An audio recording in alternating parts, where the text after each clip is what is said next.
Good morning. If you're looking for seating, we have a bunch of seats up here at the front. Please come on down. My name is Shioni Flegel. I'm the Executive Director at Housing California. I'm so honored to welcome you here to our 2025 annual conference in the beautiful city of Sacramento. This morning we're going to start off with something special, so please join me in welcoming tribal citizens of the Wilton Rancheria, Chairman Jesus Durango, Vice Chairman Raquel Williams, Tribal Citizen Sammy Oliveira, and Councilman Jay Williams as they open our conference with a recognition and honoring of the people whose land we're gathering on.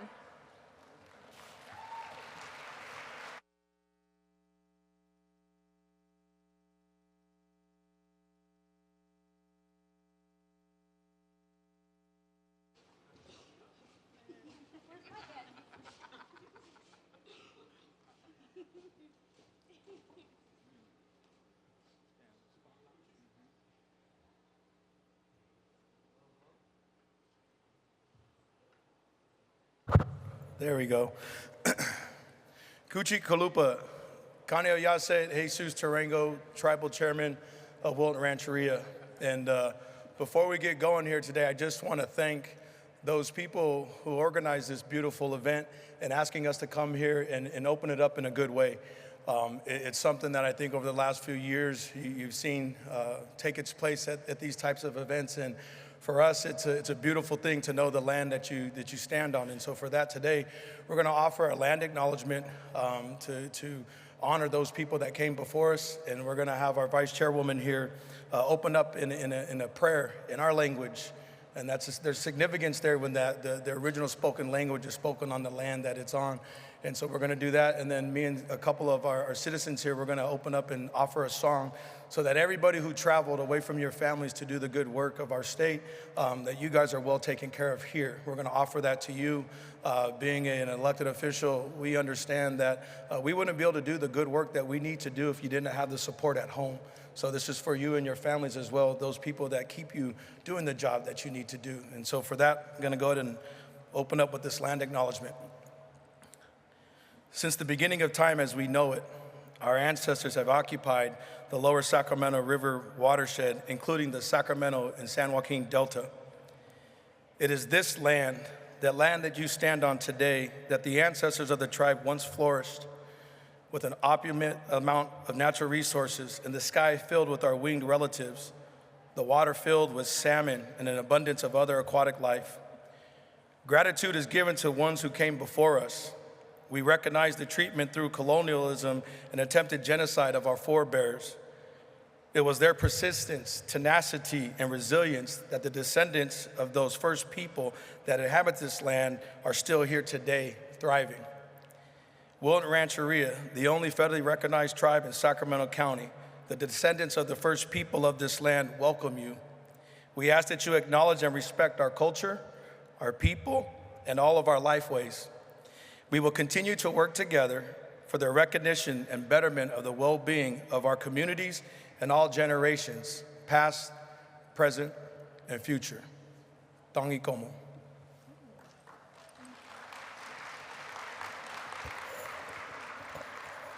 The McMo Chairman.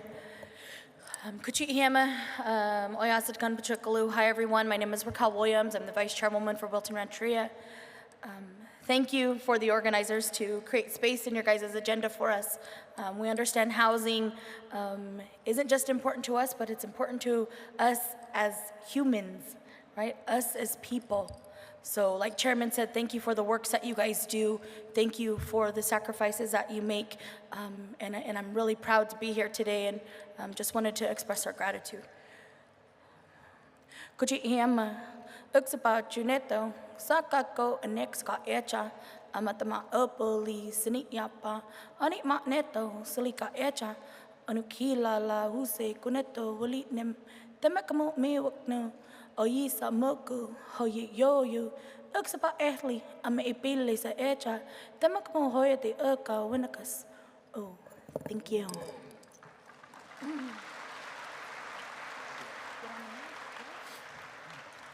And before we offer this song, I just want to, as I was taught, the songs that we're going to sing come from a elder who's no longer with us here, but these songs are continue to be carried on. And that's our tradition, that's our culture. It's passed on from one generation to the next, but it's not my song. And so for me, you have to give that respect to where it came from. And this song is one of Bill Franklin Sr.'s songs. And I just want to say that so you guys know it's not mine. None of these things are ours, right? And I want to also share the stuff that you see here. The stick that we have is what we call a tacata. It's made of elderberry, but I'm cheating. I use bamboo. It's a little bit easier for me to use. But also I want to explain what we use so you guys have an understanding. But this song is meant for you to pray how you want to pray and for what you need to pray for. There's no right or wrong way to pray. So it's an honor for us to offer up this song for you guys. Ooh.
Please join me in thanking our tribal leaders one more time.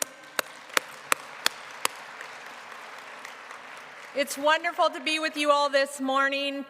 2 years ago, a little over 2 years ago, I transitioned into my role as Executive Director at Housing California. And when this community gathered, you really welcomed me into this new position, and I felt then what I hope you all feel over the next 2 days, because gatherings such as this are an opportunity for our community to connect, to build on, and at times even question the work we are doing, to share ideas and insights, and to focus on the work ahead of us. There is big work ahead of us. I know for many of us, we feel the weight in our hearts and our minds of all that is happening right now as we navigate the climate of uncertainty, what feels like a lot of chaos, and significant legitimate threats to the movement for justice in this country. But that's what part of what makes being in this big, vibrant, diverse community so important and necessary. You may be new to the conference, and if you are, I'm grateful to welcome you here. Some of you have been coming for 30 or 40 years. We are so grateful that you're still with us. For those who are new, Housing California serves as your host for the events taking place this week. We've been doing this since 1988. Our organization works to create a California with homes, health, and prosperity for every person in this state. We do this by bringing together a diverse cross-sector network made up of people and organizations in the room, folks who are working to prevent and solve homelessness, to build the 1.2 million affordable homes that our state needs, to protect struggling renters, and to address the deep systemic racial and economic inequities in our housing system. Together, we're working to build power with the people most impacted by the housing crisis. We're bringing folks together to leverage our voices in new and stronger ways. We're working to shape narratives in order to create opportunities for true social change and we are working together to move policy that changes the systems and structures that we're operating with. When we started planning this conference last summer, a lot was unknown about where we would be right now. We knew that whatever forks in the road we'd be facing, we would continue to need one another. And that led us to our conference theme for this year, Solidarity and Action, Building Power to Transform Communities. We're now seeing strong indications of the magnitude of harm and threats that we and the people we serve are up against. The path forward requires that we commit to working beyond the silos that too often divide us in this housing space, beyond the specific issues which we hold expertise in. We are called on and need to call on each other to take stock and recommit to a new level of solidarity and action that this moment requires. If you're from California like me, you've seen what deeply divisive politics can do to our country or our state. I grew up, I came of age to go to college in the mid-90s. At that time, I was the first in my family to go to school. I was from a small farm worker community in the Central Coast, and I ended up at UC Berkeley right as the state was debating how to deal with immigrants. And you know, the community I grew up in was primarily immigrants, and I walked onto a university campus that was embroiled with the hatred that was all around us. We wanted to criminalize people who are undocumented. We wanted to strip services and access the supports from immigrant families. We voted to do that. And since then, over the course of almost 30 years, we've seen incredible efforts in our communities to actually turn that tide in a different direction. And while California certainly has an incredibly long way to go to make this a state where immigrant families truly can thrive, we have made substantial progress. We saw Black communities stepping up to support Latino and API immigrants. We saw policy organizations and organizing groups coming together in ways that they hadn't previously. And today we have a California where immigrants actually experience a level of protection that is much different than in other parts of our country where they have access to health care, to education supports, to things that when I was 18 were not allowed for communities like mine. We need to carry that spirit of coming together with us to solve the problems we're up against right now, particularly in the housing space. This is one of the largest challenges our communities face as they struggle with affordability, as they struggle to stay in their homes, as they struggle to get back in the home after being on the street. So on behalf of our staff, our board, our amazing Residents United Network who are here with us today, I invite you to spend the next 2 days holding the intention of bringing bold ideas to life, building alliances, and exploring new ways of thinking and doing our shared work. Yesterday, many of you participated in an incredible set of community tours here in Sacramento, learning labs. We had a successful lobby day at the Capitol, and we ended the evening with a wonderful celebration of 8 phenomenal leaders who are making change in our communities. But those folks throughout the evening really reiterated that they are just a reflection of everyone in this room. We have incredible power in this room, incredible capacity, and we're so excited to actually use this space as a way to activate that capacity for the go forward. In a few minutes, our keynote speaker will be coming up. I just want to say I'm especially honored to have Manuel Pastor joining us today. Manuel has been a longtime friend, and as a Latino activist in academia, he's been an inspiration through many parts of my journey, and is one of the folks who has really inspired the way so many of us think about solidarity, and I'm excited that he can share that with all of you today. As we dive into the remainder of our conference program, we hope you're inspired by the performances, the interactive art activities. There's going to be screen printing, murals, a whole bunch of stuff out in the front, to the session and tour conveners and speakers whose insight and expertise is going to be filling our halls over the next several days. Thank you for the effort and planning and coordination that went into making your sessions possible. We know the level of work that you took on. And of course, to my staff and the hotel and convention workers who are taking care of all of us, thank you for the work you're doing for us over the next couple days.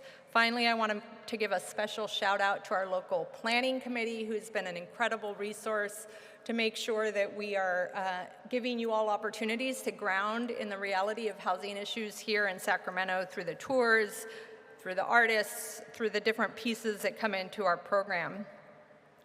Before I move into the next part of the program, I want to take care of a couple housekeeping items. First, we want to ensure you have the best conference experience. Please use our mobile app, Huva. If you haven't downloaded it, do that now. It's a great source of information. It's where the full program is. Second, if you have COVID or do not feel well, please go home. We want to keep folks healthy. We want you to be here, but not if you're sick. Third, we have arts and culture woven throughout the event. We have 2 incredible artists in the exhibit room. Trin Mai from Long Beach. Some of you got to meet Trin last year. She created a fabric house art installation titled Peace Be to This House. It is a participatory exhibit, so please go see Trin and contribute to the evolution of that. And then Soul Collective is here creating custom posters inspired by this year's conference. Go take a look and get a poster to take home. Finally, we encourage you to visit the exhibit hall and meet our amazing sponsors. These are people who are doing incredible work every day to house Californians who are struggling to make ends meet. Now, before we bring our keynote speaker to the stage, I'd like to welcome Sacramento's Mayor, Kevin McCarty, who was elected as the 57th mayor of the city of Sacramento this past fall. For the decade prior, Mayor McCarty has been serving in the state legislature, representing the 6th Assembly District, which includes the majority of Sacramento. A lifelong Sacramentan, McCarty has begun his career as a housing and redevelopment commissioner and then served on the Sacramento City Council for a decade. Welcome, Mayor McCarty. We're so grateful to have you. Thank you for coming to welcome our crew.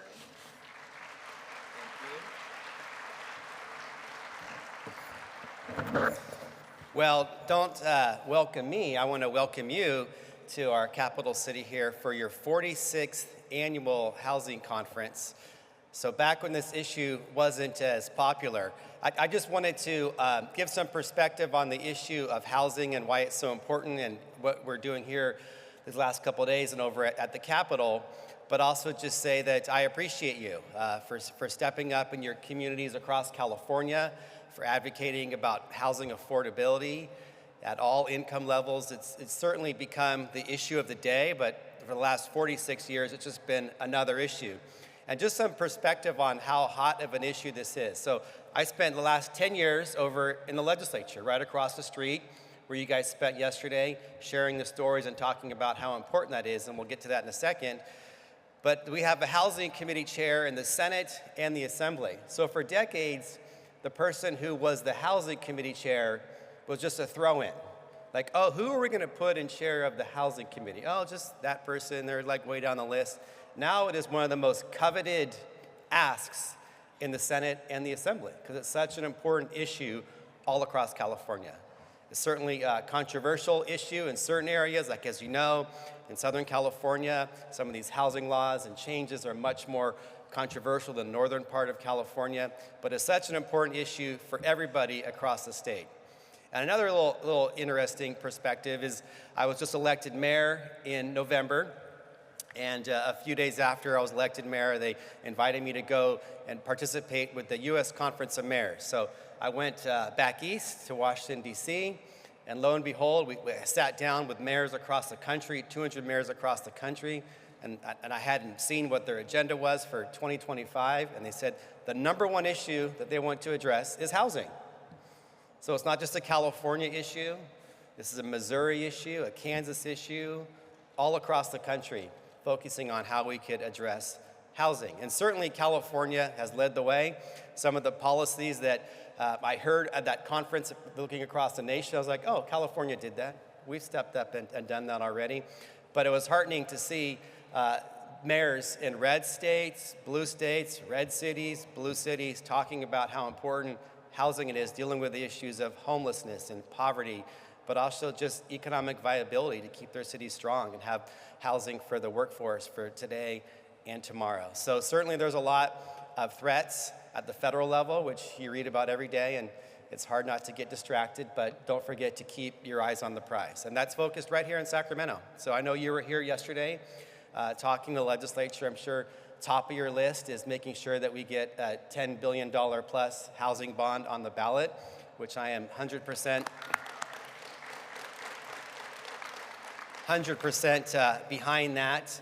You know, I know that it's hard. There's a lot of pressure in the state and debt service, but just share your stories as far as why this matters, not just for low-income individuals, for seniors, for veterans, for students. One thing that I'd like to see in this housing bond is money for student housing. We know that around college campuses, it's such a big issue with affordability, but also access to college because we don't have enough housing near college campuses. So thank you for stepping up. And as you may or may not know, Sacramento is leading the way in this issue. We were the first city to be awarded the pro-housing city designation. Yes, Sacramento. And what does that mean? That means we're first in line, hopefully, when we get some grants from HCD. Are HCD people here today? I think they are. Thank you for recognizing Sacramento. But a few years ago, we had all these tough votes in the legislature on all these housing bills, on green lighting multifamily housing in neighborhoods and getting rid of the prohibition for duplexes and triplexes in neighborhoods. And there was all these tough votes in the legislature, and especially my colleagues from Los Angeles were just getting hammered. And in Sacramento, my constituents, weren't making much fuss. And I realized, because our city had stepped up and done these things years earlier. So Sacramento had led by example, but I certainly know we have much, much more work to do. And frankly, a lot of this is about funding our programs that we know which work, which is why supporting one of these housing bonds, either Senator Cabaldin's or Assemblymember Wicks, is so important. So again, thank you for being a houser and stepping up on the issues of the day in our communities. I appreciate your work, and have a fabulous conference. Thank you.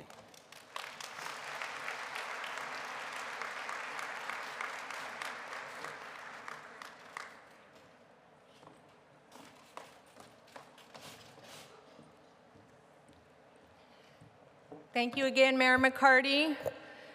This event would not be possible without our sponsors, and I want to take a moment to thank Chase Bank for serving as our title sponsor for this morning's plenary. Please enjoy the following video from Chase Bank while Cecile Califor, Managing Director for Community Development Banking from JP Morgan Chase, joins us to present our keynote speaker.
Good morning, everybody.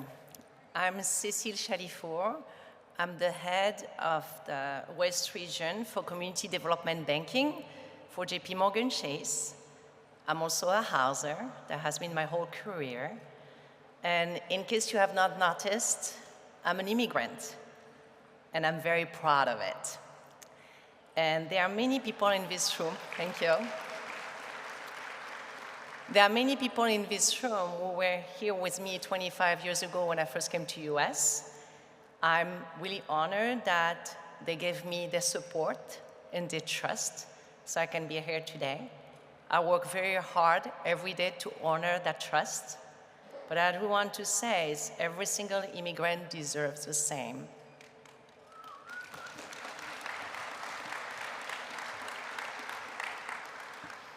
Obviously, I'm here on behalf of the bank, of our teams nationwide who are very deeply committed to affordable housing, as you can tell from the video, right? We invested billions over the years in affordable housing for communities all around the state that include large urban areas, but also rural communities and very small cities. It includes the whole population, low-income families, seniors, veterans, a whole lot of homeless people with all walks of lives, many different circumstances, includes people with disability, and we're very proud these days to support more housing for people with development disabilities. You name it. Farm workers, we don't ask who, we're just there to support the need as much as we can. And we are deeply committed to keep doing this because it's not just about investing, and we feel strongly about it among our teams. It's about helping people build dreams.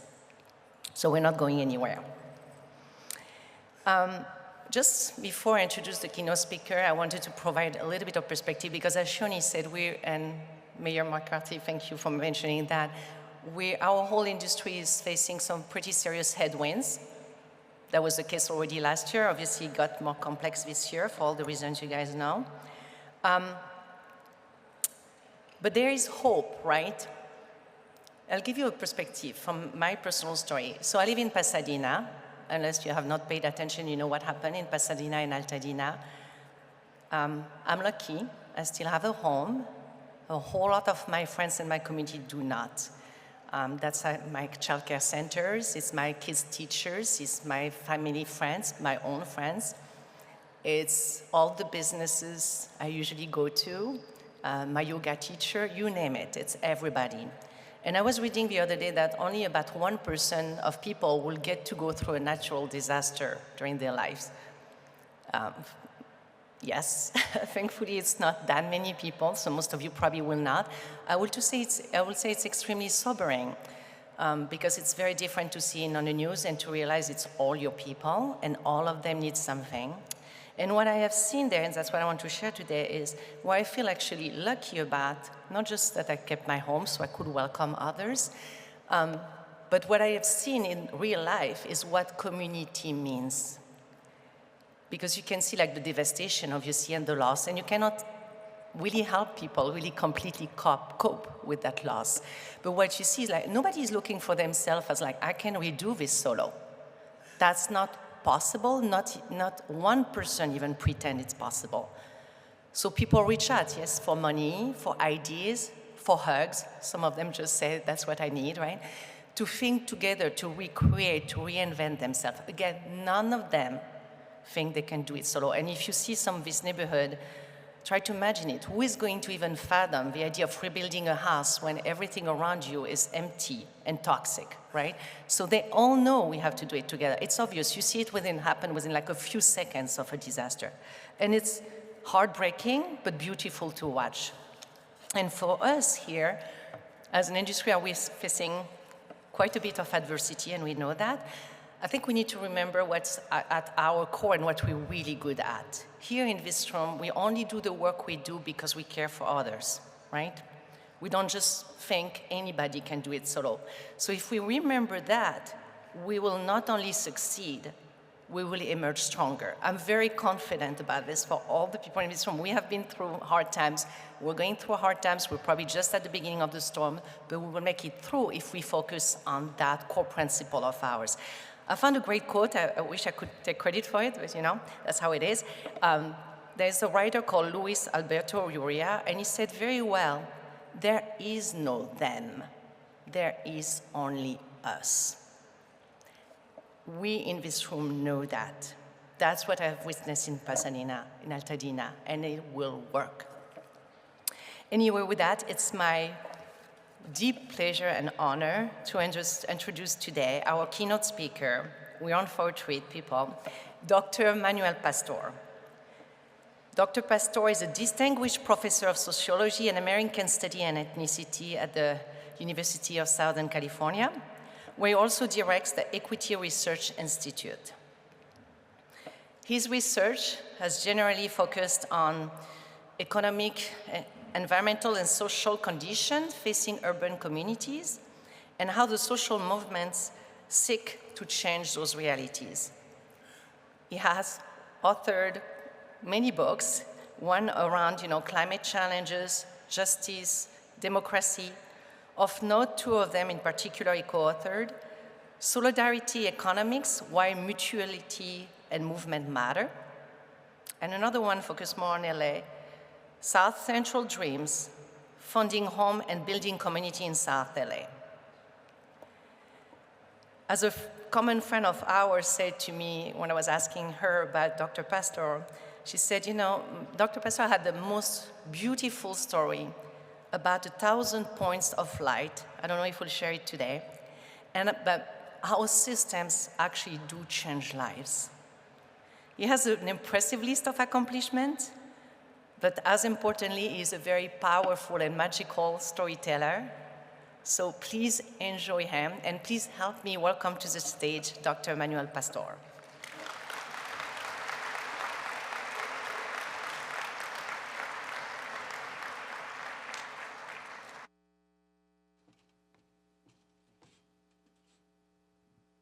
Thank you for that generous introduction, and I will not use the podium because I like to pretend that I'm a lounge singer. And I know it's going to work in this very intimate setting with you. Again, thanks for that introduction. Normally, what I insist be said is that I've been, most important achievement, I've been married for 43 years.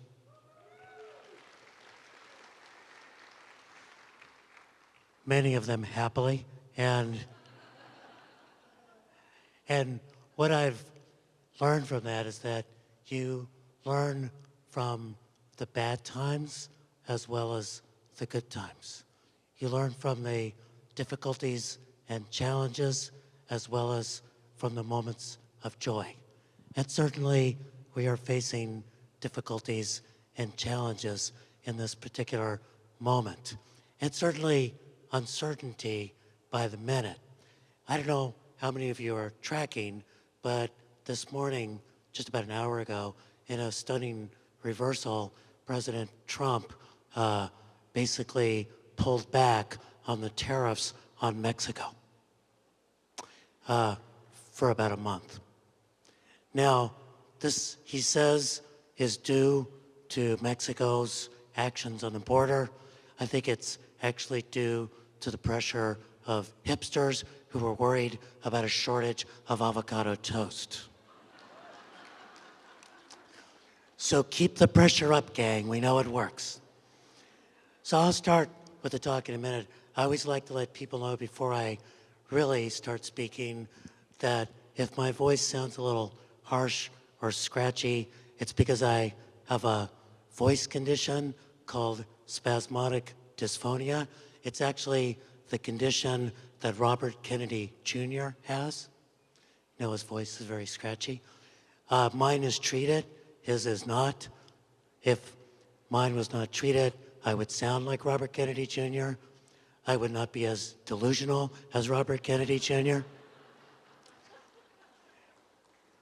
And I would not be saying things like, Shione said, if you've got COVID, stay home. If I was Robert Kennedy Jr., I would say, if you've got measles, come to Poppy.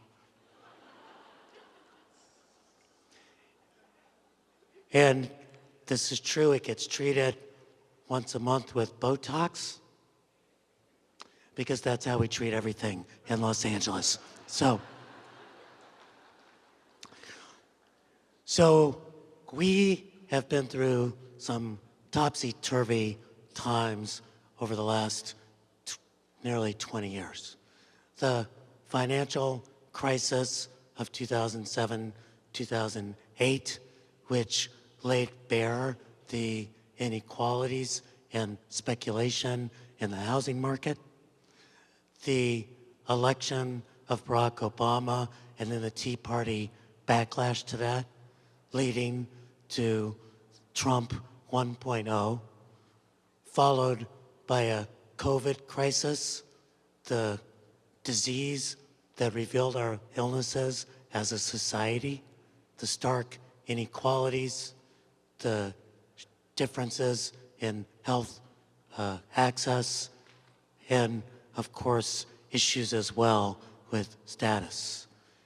That was followed or accompanied by the murder of George Floyd and the recognition about both police brutality and the fact that racist policing was the tip of a racist iceberg in terms of inequalities in education, our economy, and even the environment. And now Trump 2.0, another big shock or swing in the system. When that much is going on and ricocheting back and forth, it's useful to think a little bit about the long term. That's what I want to try to do a little bit with you today. And I want to suggest that we really are going through three crises. One crisis is the crisis of multiracial democracy. We haven't had it for that long, and people are trying to snatch it away because of a fear of a country which is becoming majority people of color, something I'll talk about in a minute. We also have a crisis of income inequality, in which the 1% have run away from the rest of us. And we've got, of course, a climate crisis seared home to us, seared into the minds of us who live in Los Angeles, who watch those fires in the Palisades and in Altadena, certainly a reflection of the tremendous climate instability that's taken place. Now, what connects all of those crises, interestingly, is disconnection. disconnection between racial groups so that there's fear, disconnection economically so that those who walk the streets and see people who are unhoused don't think there, but for the grace of God go I, but think instead, thank God that's not me. And certainly with climate, a disconnection from both Mother Earth and future generations that will suffer through this. So how do we get through this? We get through it with connection, which is a little bit of what I'm going to be talking about. So I'm about now to move into the part of the talk where I show a lot of graphs and data. Now, for those of you who don't like graphs and data, I do not like you. You should love graphs. But I do want to let you know that I'll come back to the general themes at the end with a stirring and emotional conclusion, so stay tuned. Your moment is coming. So let's first look at that demographic reality I mentioned. And what you can see here is looking at the United States, that what's poised to happen in the United States is for the US as a whole to become majority, minority, majority people of color by about the year 2045.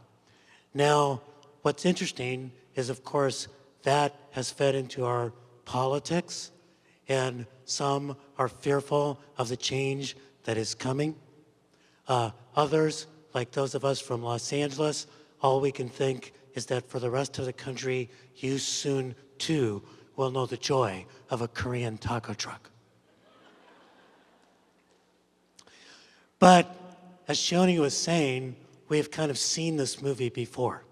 If you look at the demographic change in the US from 2000 to 2050, going from 69% non-Hispanic white to 47% non-Hispanic white, that is basically the change that California went through between 1980 and 2000.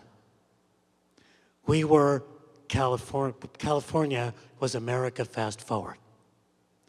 And those years were filled with turmoil, with a Proposition 187 that sought to strip away all rights from undocumented residents, from the elimination of bilingual education, affirmative action, 3 strikes laws, a period of great disassociation within California. I still remember the day it was said that California became majority minority. It was in 1999, and some demographer pronounced that that was the day. You know how they do that. They go, the 300 millionth baby was born today. His name is Jose. He lives in Fremont. You're like, how did you know that? But I kept getting phone calls from reporters all day long saying, California's majority, minority, majority, minority. What's it mean? What's it mean? What's it mean? Tone of panic in their voice. And like any honest academic, I said, I don't know. But we're having a salsa party tonight at my house to celebrate.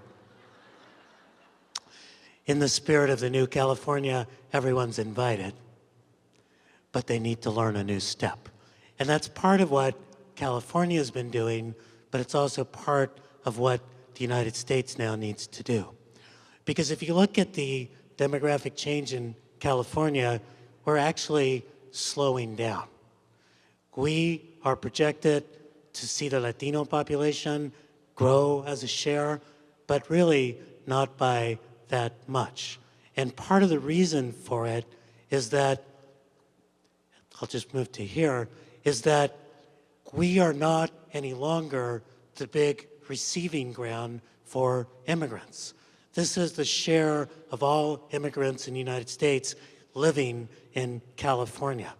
In 1990, about 1/3 of all immigrants in the United States were living in California. Now it's about 22%. There's an even more striking statistic. In the 1970s and the 1980s, fully half of all immigrants coming into the United States settled in California. Now, only about 14% of all newcomers are settling in California. So what's going on is a couple of different things. It's housing prices, which are getting immigrants to say they may not like me in Texas, but I can buy a house. It also means that a lot of that shock of immigrant arrivals is happening in new places, in the South, in the Midwest, in places that have not seen immigrants before, and that's part of what's feeding into the fear and the body politic. But what it means from the point of view of California is something very interesting. We now have the nation's longest settled immigrant population. About 82% of our immigrants have been in the country for longer than a decade. And that's higher than any other state in the United States. It's actually also true of our undocumented population. Nearly 70% of the undocumented population in California has been in the state of California for more than a decade. They're undocumented Californians. They are deeply rooted in our families, in our businesses, in our communities. And that's reflected in the large share of mixed status families. So if you look at this chart, we've got about 2.5 million undocumented Californians. They are outnumbered by US citizen family members living with them. And when you add to that the green card holders, the lawful residents living with an undocumented family member, more than outnumbered. So we have a lot of mixed status families. In fact, about 18% of all residents in LA County, where I live, are either undocumented themselves or living with an undocumented family member. This matters in this time of great threat to undocumented residents of the United States. Because while the rhetoric is that who will be picked up is someone who is a criminal, I'm going to let you in on a secret. Criminals are kind of hard to find. The 20-year resident who is dropping his kids off at childcare or is showing up to a construction workplace or is going to a place of worship is easy to grab. And since so much of what's going on is not substance but spectacle, this is a great threat to those of us in California. Now, if it's not immigrants that are driving demographic change, particularly in California, what is driving demographic change? The change in the youth population. And what this shows you, it's for the aughts and then the teens plus a couple of years. What's happening for the youth population, people who are under the age of 18.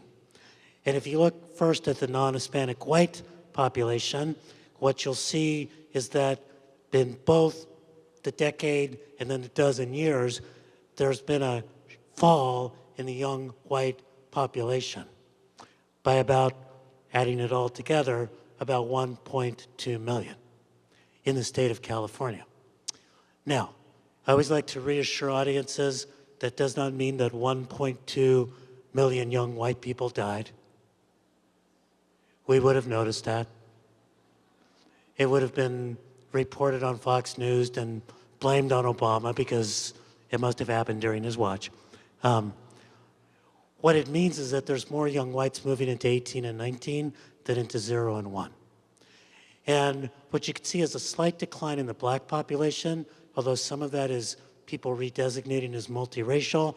What's interesting here is that the aughts saw an increase in the young Latino population, but the teens saw a decrease. Now, why is that? Again, it's housing prices. You know that in the state of California, for example, families that are about to have kids are moving to the Inland Empire, to the Central Valley, to cheaper places, and leaving places like LA County. By the way, here's an interesting statistical tidbit, because if you know little interesting statistical tidbits, you can be a hit at any cocktail party. The only large metro area in the last 10 years to see a decline in Hispanic children is Los Angeles County. Again, families moving out to other locations, so they're resorting within California, but also resorting between states. Last up, let's move on from the demographics to a little bit of the income data. So what this shows you is income distribution in the United States over quite a long period of time. And the blue line is the share of national income going to the top 1%. And what you can see here is that the share of income going to the top 1% is now higher than it's been at any time in the period that we've been recording this, higher than the roaring 20s, which is a period of great income inequality as well. And that it's sharply increased from the post-war period, where the share of income going to the top 1% was about 10% of national income. Now it's higher than 25%. So the 1% has run away from the rest. Part of that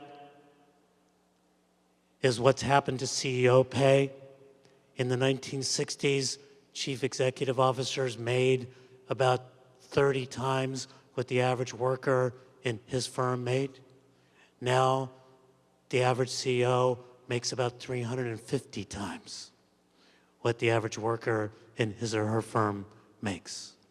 Part of it's the way finance capital has moved, but it's created a tremendous sense of economic insecurity, both with the 1% running away and with the sort of professional middle class chasing behind, trying to figure out how to keep kids in private schools and protect their own futures.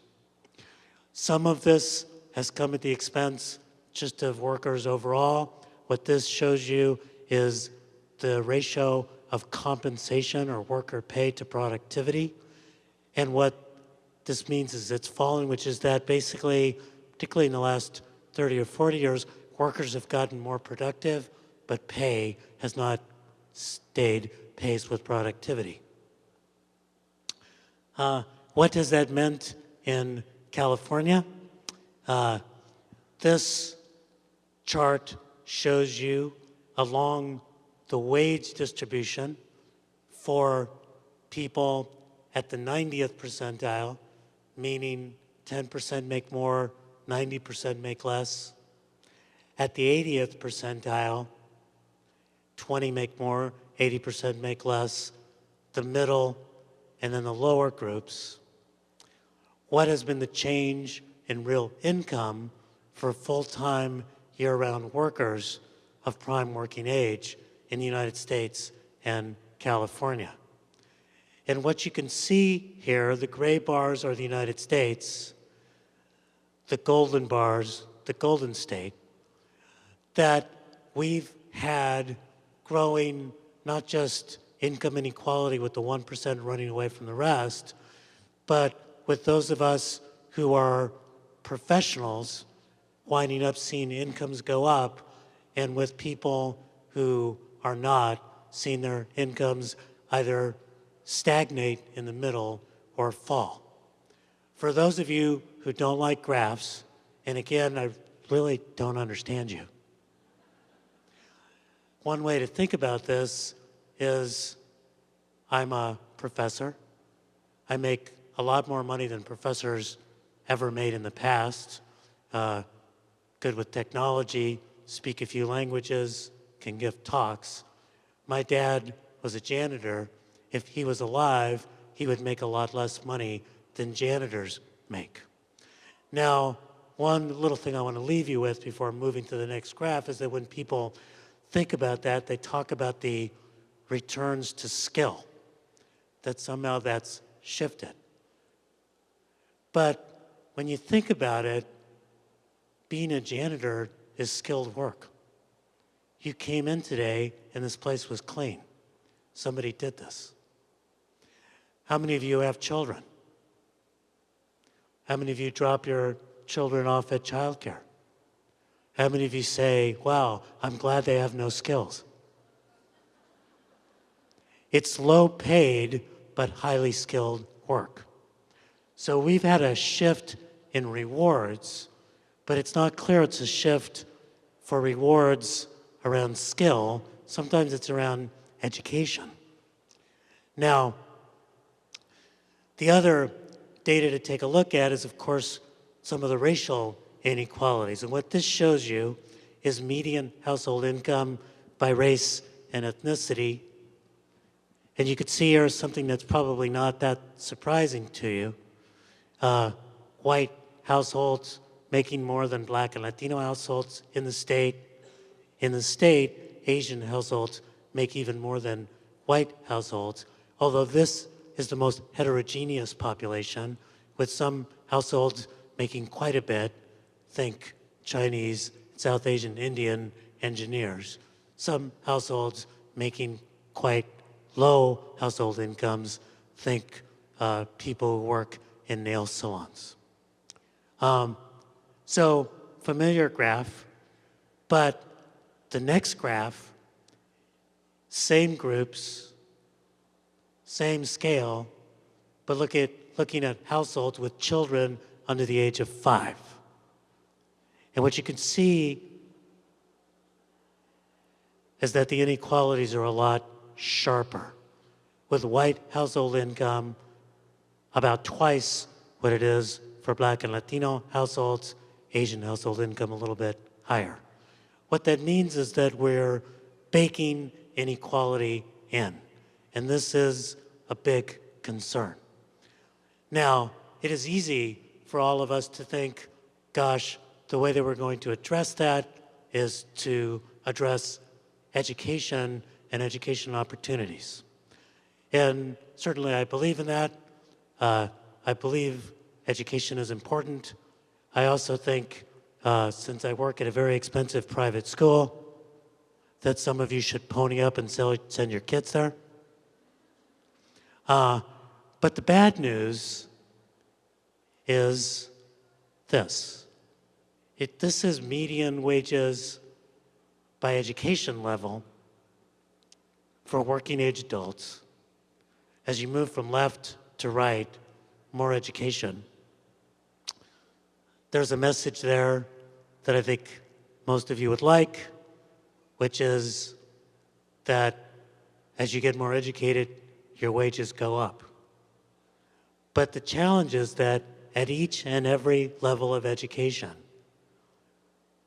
with the exception of BA degree or higher for Asians, but for every level of education, Black and Latino workers make less than white workers, holding education constant. Some of that is persisting discrimination in labor markets and in promotion. Some of it is network effects, who you know, who connects you to different employment. But it means that in order to tackle this set of issues, we need to do more than education. We certainly need to address housing. This shows you a little bit about what's been happening to housing prices, something you're familiar with, and how that's been separating geographically in the state, with inland California lagging the Bay Area becoming super expensive, Los Angeles essentially tracking the California average. So how do we get out of this? Well, one of the ways out, I think, may be to think about a new economic narrative. And fortunately for you, it's in one of my most recent books, Solidarity Economics. So I want to talk about that. I do want to say about this book that you should buy it. But in solidarity with our readers, it is available for free on a website called solidarityeconomics.org. You can download it. You can also download a comic book version of it in English and Spanish to use for popular education. Now, if you've ever written a book, and I hope many of you get a chance to do so, the day the book arrives, it's really exciting. You see the cover for the first time in real life. The book actually has kind of a new book smell, like a new car smell, fresh off the printing press. But then you're immediately disappointed because you realize that what took you 200 pages to say, you could actually boil down to 3 big points.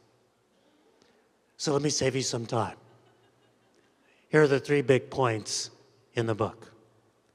First, we should always talk about our economy and not the economy. When you say the economy, it makes it sound like a set of rules out there given by God, nature, or the market.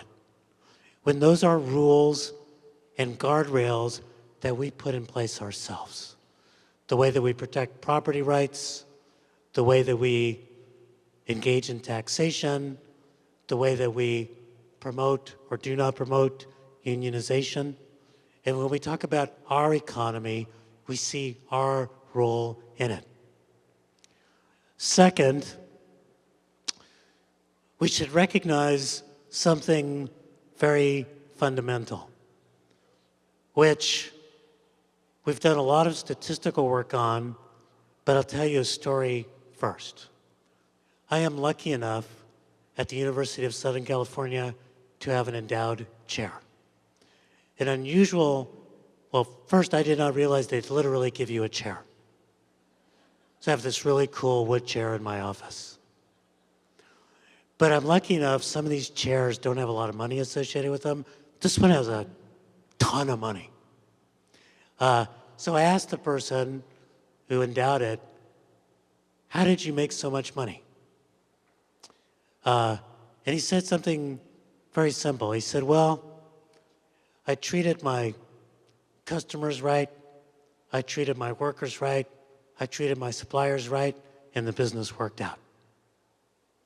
And one of the interesting things is that we often say that an economy that's unequal is going to grow rapidly. But look at U.S. economic experience over the last 20 years. Do you think that this level of inequality has led to healthy economic growth? And do you think that this level of over-incarceration, which throws away talent, do you think that this broken immigration system, which freezes people out of being able to advance, do you think that a society that consistently underinvests in public education, particularly for low-income kids, particularly kids who are black and brown, is actually generating prosperity for the future? No. And if the anecdotes don't convince you, consider the research of such radical institutions as the Cleveland Federal Reserve and the International Monetary Fund, which have looked at the role of inequality in the ability to sustain economic growth, something that we replicated looking at inequality and metropolitan economic growth, and finding that places that were more unequal, more racially segregated, and more politically fragmented, we're not able to sustain growth over time. Third big point in this book is that what we need to do is to recognize what I said at the beginning, that behind our crises is a profound sense of disconnection, and we need mechanisms to support mutuality and movements that can shift the balance of power to make that happen. So what do I think is needed in this moment? The first thing I would lift up is that we need to change the conversation around race and identity in a couple of different ways. Banning the word diversity does not make it go away.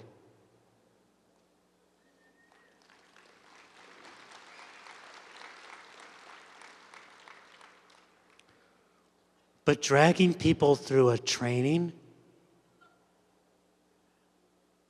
does not make inclusion real.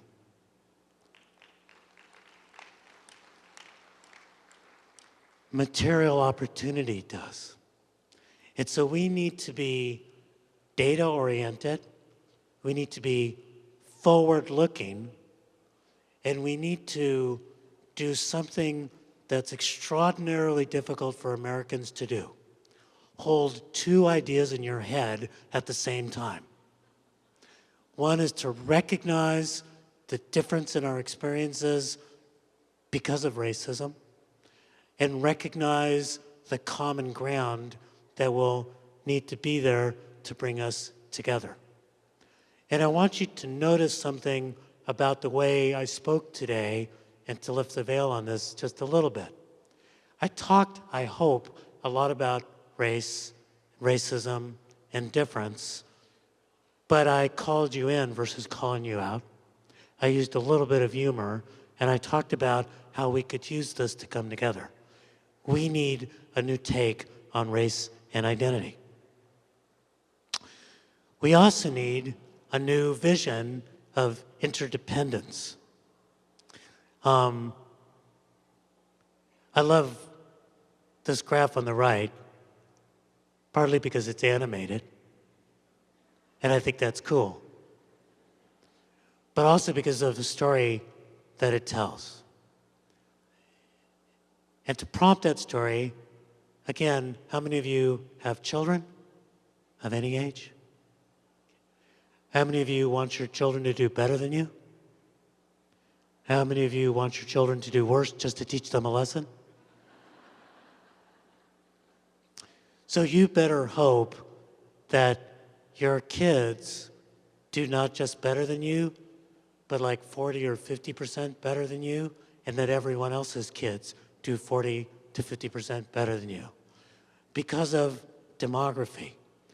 This is something called a demographic triangle, where the base of it is young people, and the top of it is people my age and older. And what you can see here is that in 1950, the US looked like what a lot of people think it looks like. A lot of young people, less in the middle. As you get older, less of us are sticking around. But what you can see is that we're moving from a demographic pyramid to a demographic cylinder. Less children are being born in the United States. Despite the hysteria, less immigrants are coming in to fill the middle of the working age population. And thanks to medical science, we're living older.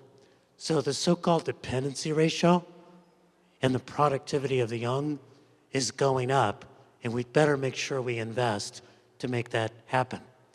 There's another kind of interdependence which is crucial. Chart on the left, a little bit hard to read, shows you the blue line, the growth in high-tech jobs in California. The brown line is the growth in nursing, elder, family, home health care, and child care services. Because I can let you in on a secret. Behind every software engineer is an army of nannies and gardeners and food service workers.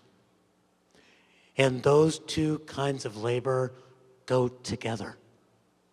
So if we're to have the driving heights of artificial intelligence, we'd better have somebody making sure that the kids are actually becoming intelligent over time.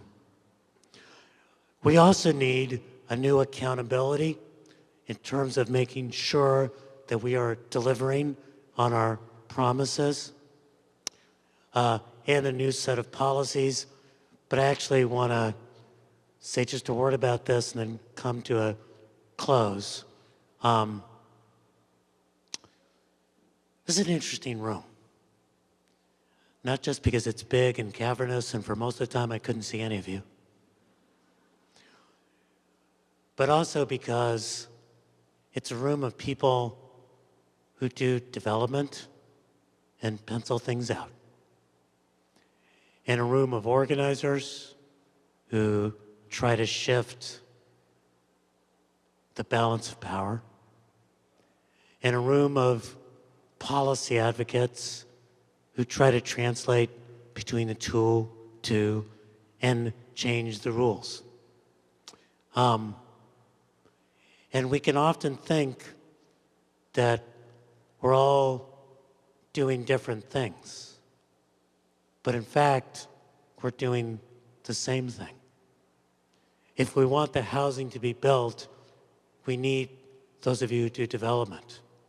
If we want the political circumstances to change, we will need those of you who do the organizing. If we want the policies to be well designed for both equity and effectiveness, we need the policy advocates. So we need to solve our own problems of disconnection and recognize how it is that we need to come together. And in doing this, we need to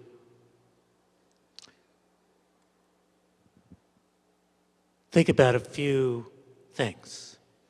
You may wonder, why did I spend all this time talking about stuff that's not directly housing? First, Shioni told me I didn't have to talk that much about housing, so thank you. But also, that we need to understand that we're in the midst of fundamental transformation. And what that means is the following thing. You may remember that Martin Luther King helped lead a march on Washington that transformed, along with a set of protests and movements around the country, a nation toward the direction of multiracial democracy. And that when he delivered a very famous speech on the steps of the monument, that the speech was not called, "I have an issue." It was called, "I have a dream." And it was about a vision of a more equitable society, not just one where housing worked, but one where people could find employment, people could find connection, people could find community, people could find dignity, people could find opportunity. That's a vision, not an issue. And in order to get there, we need a conversation, not a conversion. We need to figure out how to speak across difference. And I want to close with a story that was prompted in part by Cecile's introduction and my own experience. I also live in Pasadena, and we were blessedly somewhat far from the fires. But we own a property in North Pasadena bordering Altadena. This makes me officially a landlord. But we bought it so that our 35-year-old daughter who's embarking on a high-income career as a social worker could have a place to live. And she evacuated the night of the winds on the morning of the fires. Being a millennial, she had a Ring camera on and texted me saying, wow, looks like the fence, a house or two down, is on fire. And it was. Just as she was doing that, the front tenant, Luis, showed up and noticed not just a big fire down the street, but a fire erupting in the back of our property, a woodshed that went on fire that then led to 3 cars being burned, a carport going up. Fortunately, you'll hear in a minute, both of the units were saved. But the reason they were saved was because Luis and his father, Arturo, who had just lost his home hours before, rushed to the backyard with buckets of water and a hose, and neighbors rushed over with water, including a neighbor who broke down the fence and brought a hose straight through. My wife showed up about half an hour later. I, about half an hour after her. We were in different locations. Everybody else were the heroes. We showed up, there were still fires going on. And with the rest of the neighbors, we went from backyard to backyard, putting out fires, while 4 or 5 houses up, the fire department was making a big, valiant stand against the bigger fires that burned down about half the houses in the neighborhood. And I take from that story, and I hope you do, 3 lessons. First, sometimes when there's a fire, you gotta rush to it. Be safe, but sometimes you gotta rush to it. And we are facing a fire from DC that's gonna be threatening housing, so many of our communities, and their safety. Second, if you're gonna rush to it, it's better to do it with your community, with your neighbors, with your friends, with the people who are in this room. And third, it helps if the government's on your side, putting out the worst of it several houses ahead. So we need to figure out how we find our courage in this moment. We need to figure out how we build our community to deal with the crises that are about to face us. And we need to figure out how to make sure that the government works as well to make sure that we are protected going forward. Thank you.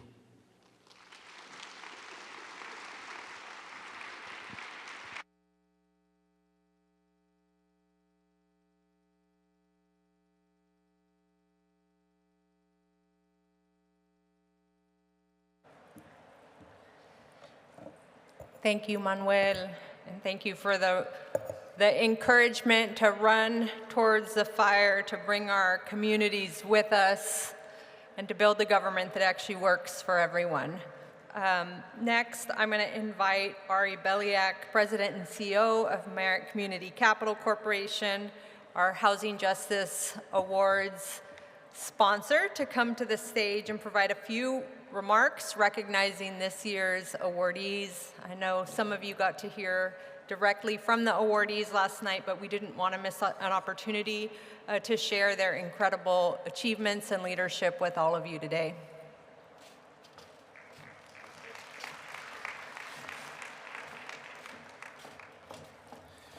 Good morning, everybody. Shoni, thank you for the introduction. Dr. Pastor, thank you for that great speech.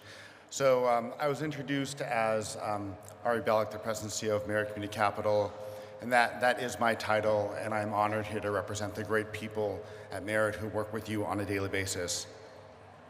But I'm also the son of a refugee who grew up in public housing.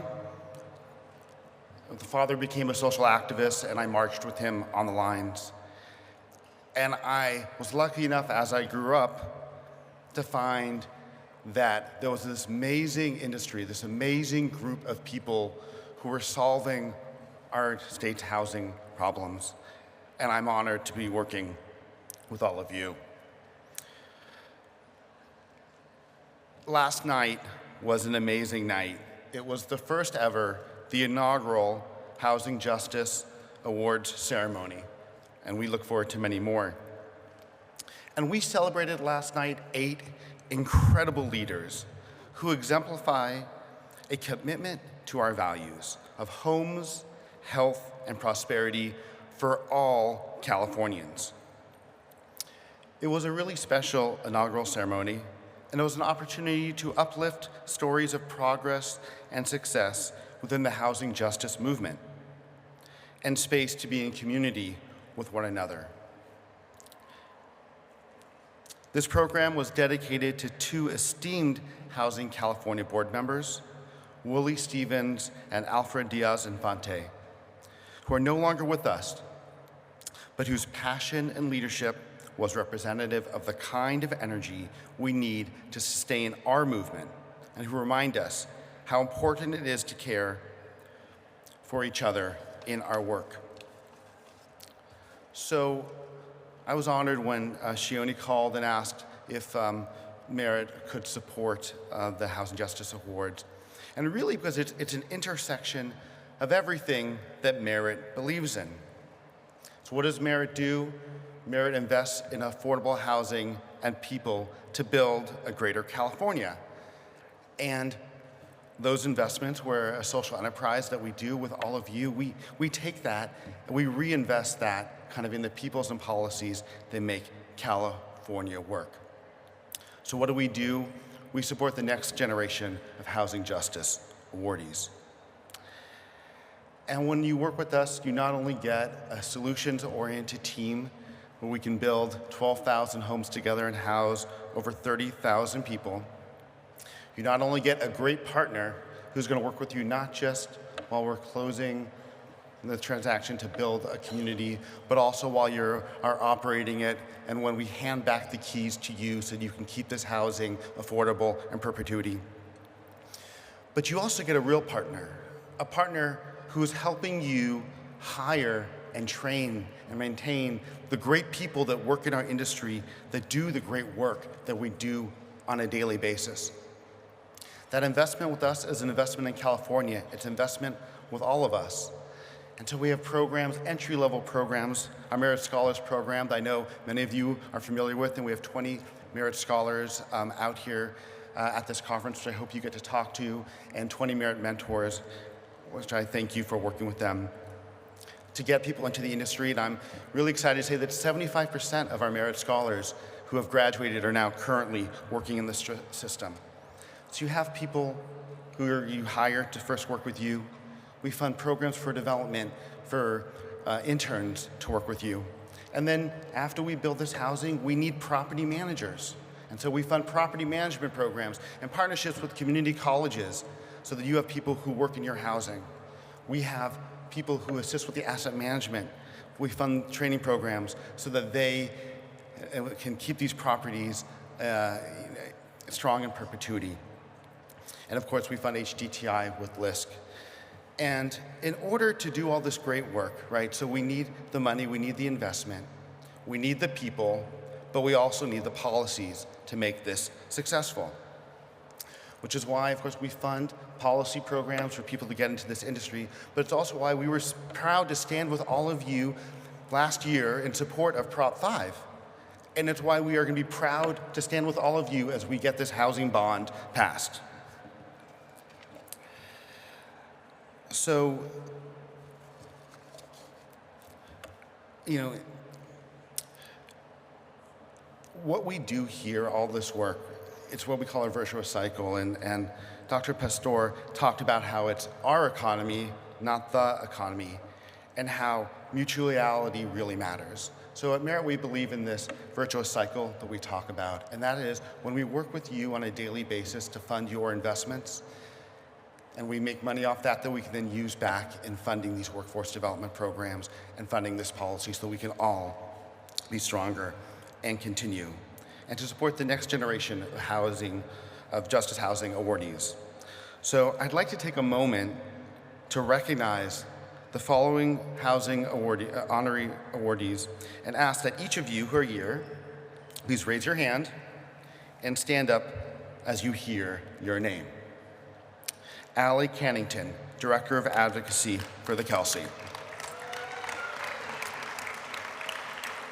Dora Leon Gallo, President and CEO of A Community of Friends.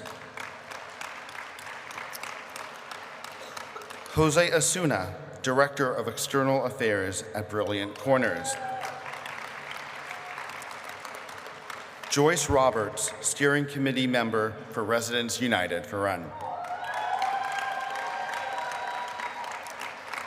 Oscar Mange, for Interim Executive Director at Trust South LA.